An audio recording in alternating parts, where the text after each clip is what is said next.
Hello, my friends. Welcome to the Metal Shop. This is going to be part one of a new build series that we're doing here, and what I'm calling the Eminence Front Telecaster. And what this is going to be is a replica of Pete Townshend's early 80s Schecter Telecaster that he used in the music video for the song Eminence Front. Both he and Roger Daltrey played black Schecter Telecasters in that video. And it's funny now, but when I was a kid, I used to think that the Telecasters were identical, the one that Pete played and the one that Roger Daltrey played. And I loved them. They were great. It's like, oh, look at those things. They had humbuckers. They had two humbuckers. They had rear routed controls, black hardware. They were just the coolest. And these were the days before, probably just before Charvel started pumping out Strats, backloaded Strats and Telecasters and the like. So I thought that was really cool. Or both of those were really cool. And in, when I get a little older and in watching that video closer and doing more research, I realized that the Telecasters were very different. And the one Pete plays is actually set up, it's traditional Telecaster style with this plate here with a pick guard. Anyway, all traditional Tele stuff. And the one Roger plays is, it has a cavity in the back. It's back mounted, front loaded, really cool looking. So this one is going to be a replica of the one. And Pete, this was the first one that Schecter made for Pete Townshend, and he got several. He had a blue one, he had a green one, he had the black one. Roger Daltrey played probably several of them just like that, but this was the one that they made for him first. It seemed like he favored it the most. I'll include a link in the description down below to the video. There's a couple of versions of it out there. The better of the two, I'll include a link to that so you can watch for yourself. And with a close eye, and you can freeze frame, you can actually see the pick guard. Now the pick guard is black, black, black, with black screws, black control panel, black knobs, black everything. So it's really hard to tell. It's kind of funny. Anyway, so I've already taken the liberty of getting this marked out. I used the tailpiece. I have a black humbucker, a Goto black humbucker tailpiece, just to get the location. This is a StewMac template for exactly where the humbucker is going to go, and I used the pick guard. Sorry, I didn't bring him down to the workshop with me for the location for the humbucker there. So basically, what I'm going to do is I'm going to put some tape on here. You guys have seen me do this before, and what the tape really is doing is just to lift up the router a bit so that we're not scratching our nice painted surface here. That's the only thing. I mean, obviously, normally when you're building a guitar, you do all this stuff before it's painted. But I don't have that luxury. This is a really nice body that I picked up off of eBay. It's probably Asian in origin, would be my guess. But this is a really nice double bound body. It's solid wood. It appears to be, it looks like mahogany to me. Maybe that, I'm sorry, scratch that. It's the grain and it's a little bit lighter. It's probably an alder. It's definitely not poplar. And in my experience, and I know this, gets into the whole tone woods argument and everything, but I've had a couple guitars, both Jacksons, that had poplar bodies, and they didn't sound good. And I'm, not necessarily blaming the tone wood there, because and I tried this one guitar. It was a poplar. It was a soloist style. It was a soloist guitar. I tried different pickups with it. Nothing I could do made the thing sound good. I ended up selling it, passing it on. It just didn't sound good. And I had another one, pretty famous series that Jackson did, and I'm not going to name it because I don't want to besmirch, the whole deal there. But let's just say it was a King V style guitar, and its body was poplar as well, kind of to match what they did in the old days, and it didn't sound good. So anyway, they're both gone. I won't. They used to use it, kind of interchangeably, alder, poplar, poplar, alder, and it's not. To me, they're not interchangeable. Stick with the alder. Anyway, so this is kind of a waste of a lot of tape, but so be it. Said we're going to preserve our really nice finish here. And we're going to get the first step in this Eminence Front Telecaster. We're going to route out this guitar here for the humbuckers. All right? Cool. All right, got the body mounted just to hold it in place. Got my router set and the depth. I'm just going to wing it. I'm just going to freehand these pickup cavities here. Let's get it going.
All right, my friends. Well, it ain't pretty. I mean, it is pretty, but it ain't perfect. I'm not a professional.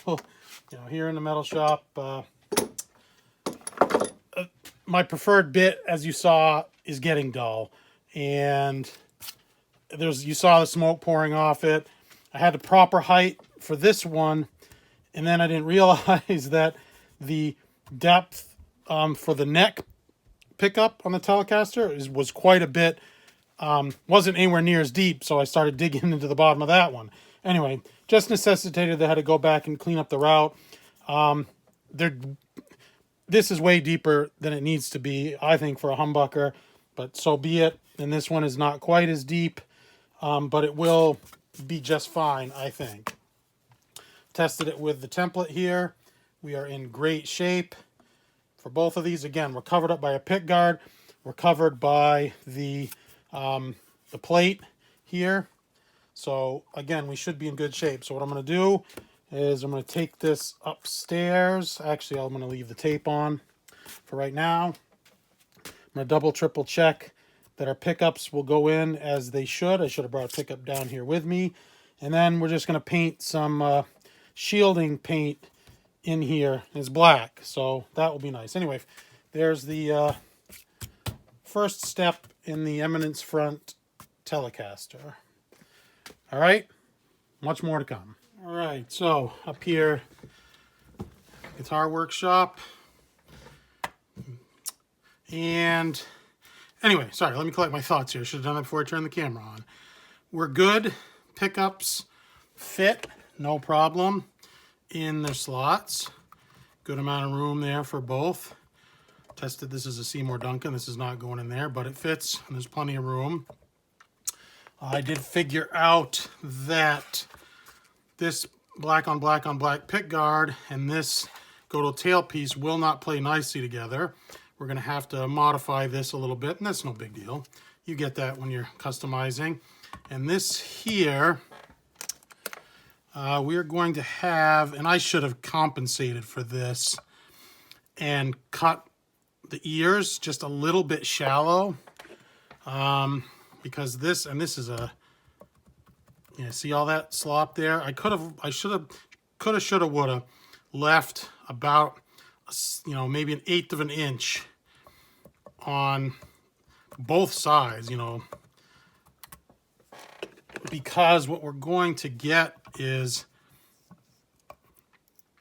we're going to have a gap, a teeny tiny hairline gap on one side. Not sure exactly where it's going to end up. It's looking like it's going to be the bottom. And let me tell you a little dirty little secret. Guess what? Does that on fenders too. USA made fenders, made in Mexico fenders. If you look closely, a lot of them will have this tiny little gap there.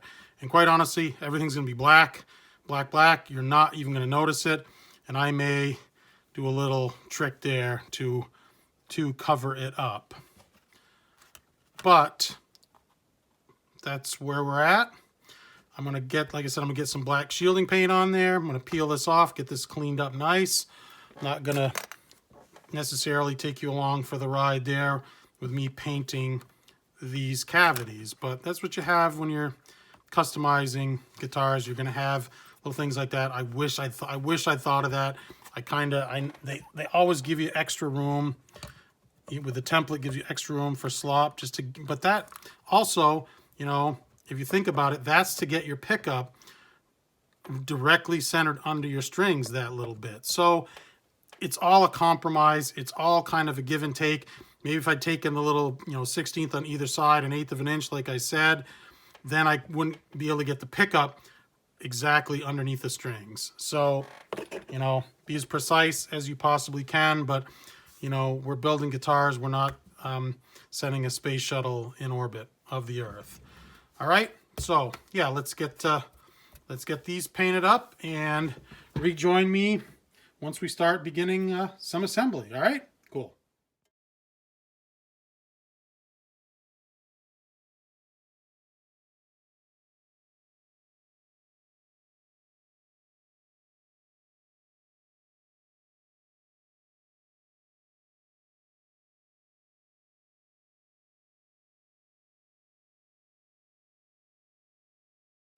Well, my friends, probably hard for you to tell from that last little snippet of time lapse, but we got problems right here.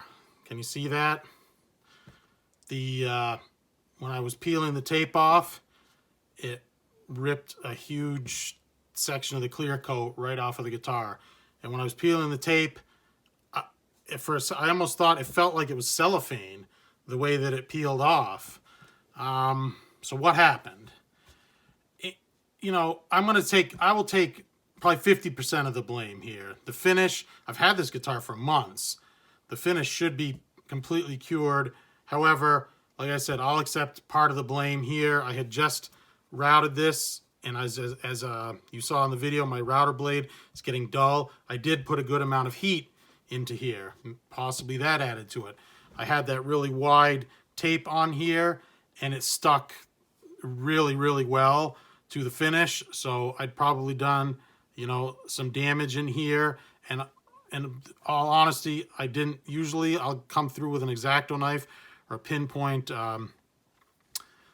screwdriver, you know, a tiny little eyeglass screwdriver, and I will score it. I don't think that would have necessarily made a difference because whether you're cutting it or you score it, there's now a score line there. But the biggest thing is the tape, okay? Whenever you're taping something that's painted here, and I'm going to grab a piece of tape, and I know this, and I just got kind of in a hurry. Can we get a piece of tape here? But when we're peeling a piece of tape off, you know, you don't want to just take the thing and just rip, okay? You want to peel. Even though this is low adhesive painter's tape, it sticks better than you think. You want to take it and you want to peel just a little, just like this. And if this is an edge, okay, that you've painted, what you want to do is you want to peel away from that edge like this, gently. I've done it before where I've been a little overzealous and I've made a new edge and I peeled the paint. I just peeled a piece of the paint right off. So that's on me. You know, instead of taking it and gently peeling it this way, I peeled it off and ripped that, you know, piece of clear coat right off. So, I mean, I was pretty gutted, disappointed, heartbroken, whatever you want to say, because, I mean, I'm not sure. There's several ways I can go with this project now. I can sell it at a deep discount as a blem or as a second. I mean, I'm not a guitar manufacturer here, you know, so, I mean, how much you got to knock off for something like that? I'd say $100 minimum, you know, maybe even $150. I could get a new body, you know, and they've gone up in price from, you know, the ones I've seen are around $200. I think you got to factor shipping into that. I know Guitar Fetish supposedly sells them for cheaper, but they never have them in stock, so that really doesn't even count. I believe I got this one with shipping $160 range. You know, so I'm at, you know, $225, $250 range for a replacement body. And this is a nice full thickness, 1 3/4 thickness body. So sell it as a blem at a discount, get another body. Now, of course, refinishing this is an option, you know, and with the binding, it's nice. You know, you can sand the top and finish it, but it's never going to be as nice and OE quality as this. It's just not. You know, even a friend of mine owns a body shop. I could sand it, tape it off. I could have him clear it, feather in these edges. It will never be this quality again. So hit me up in the comments. What do you think I should do? Build out the guitar as it is, sell it as a blem, just sell the body outright to someone else, like as is, get a new body. What do you guys think we should be doing here? So I'm going to close out this video, you know, with this snafu. Everything was going so well. I got nice routes. I got it painted with the, you know, the shielding paint in there, and I was just, you know, peeling the tape and not really giving much of a care in the world, and I mean, just gutted. Anyway, as always, my friends, thanks for sticking with me. So we'll end part 1. I'm not sure if there's going to be a part 2 for this particular body. I will build the guitar, whether it's with a new body or whether we do this one. That remains to be seen. So please hit me up in the comments with your thoughts. What should we do here? I still respond to all my comments. Give me a thumbs up, please. Where are we? Thumbs up.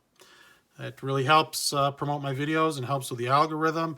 And please subscribe if you are new to the channel. Lots of great guitar building, guitar covers. I got some automotive stuff in there. Content for my channel. I truly, truly appreciate your support. Oh, one little PS as an aside here. You know, I don't make any money on these. It's not really even a dirty little secret. I try and break even. I do this for fun. I like building these star guitars, these artist guitars, and quite honestly, once I've scratched that itch, it doesn't scratch the itch. The itch is gone. I enjoy it. I build it. I enjoy it, and I'll sell it on to someone else who's going to appreciate it. I don't really want someone else's guitar long term in my collection, but I love building them. And like I said, I'm not making any money. So it's, I'm throwing away, $150 body here or selling it dirt cheap. We're definitely losing money. All right, my friends. So anyway, thanks again. Truly, truly appreciate the support. Pete Townshend, Eminence Front Telecaster.